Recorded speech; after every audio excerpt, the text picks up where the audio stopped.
Okay, the CDC has endorsed the distribution of Pfizer and BioNTech's COVID-19 booster shots to older Americans and other vulnerable individuals. Yahoo Finance senior healthcare reporter Anjalee Khemlani has the details. Anjalee.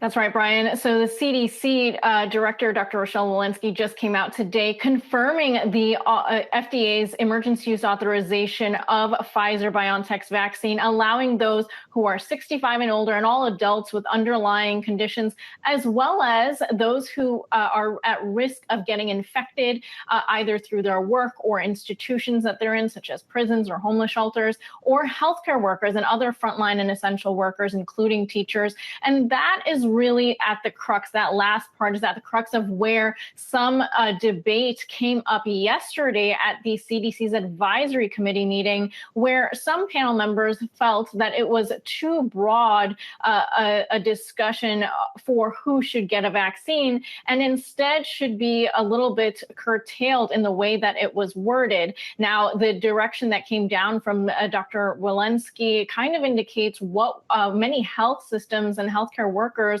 were hoping to have happen, because it really speaks to the understaffing and the severe shortages that health systems across the country are facing, and the exposure then, that the risk to exposure of any kind of COVID-19 symptoms that they could then get, which then results in them calling out, and even more understaffing. The FDA's authorization did specifically say any risk to severe COVID, so the CDC really took it just a step further, gaining a lot of support from the healthcare workers as well. So just to break it down, right, if you can see on your screen right now, that's how the FDA authorization is worded, and includes some of those individuals, but specifically notes that severe COVID risk. So that's what the change was there. Meanwhile, we just heard from President Joe Biden, who was discussing the booster guidance and the opening of booster shots for all those who are qualified,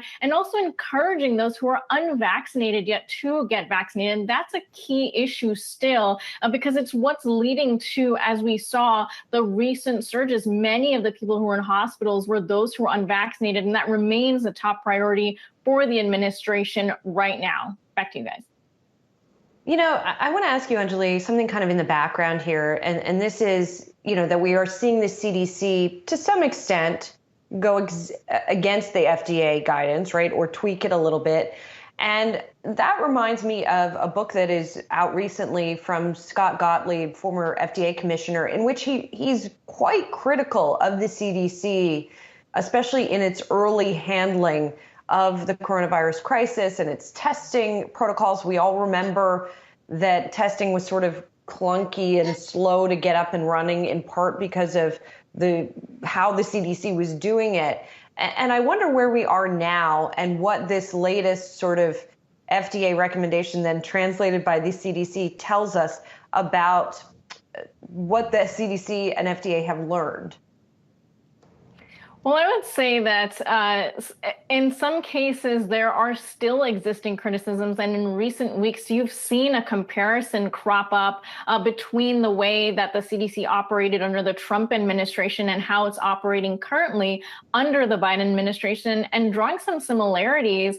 And some experts have said it's just the way that the system has been functioning, really, not on display and under such a large spotlight. And that's why we're seeing some of the breakdowns now, and it's an imperfect system that needs to maybe be looked at again. They have, in general, the idea that politics does not play a role has existed for so long, and that has really, really come under criticism for both agencies, the FDA and the CDC, in the last 1 or 2 years. And it's definitely something that needs to be addressed as it stands right now. Yahoo Finance senior healthcare reporter Anjalee Khemlani. Thank you.